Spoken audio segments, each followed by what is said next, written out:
نحمده ونصلي على رسوله الكريم اما بعد.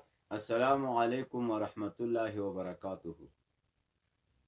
دوستان عزیز، دوباره برای شما خوش آمدید گفته خدا کند خوش و خورم باشید و لباس عافیت برتان داشته باشید. عزیزان من، موضوع امروز ما و شما در مورد بیان فرایض غسل است. عزیزان من، غسل به چی گفته میشه؟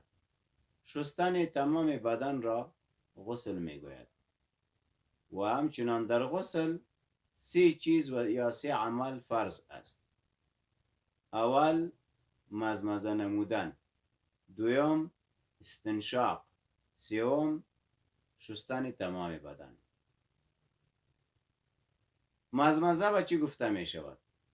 عزیزان من، مزمزه آب انداختن بر دهن و غرغره کردن آن را مزمزه می گوید.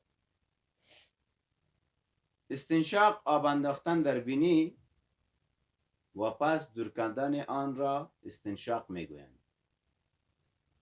و همچنان شستن تمام بدن، ریختاندن آب بر تمام بدن در صورتی که تمام بدن ما و شما، یعنی به تمام بدن ما و شما آب برسد و هیچ یکی از عضو بدن ما و شما خشک نماند.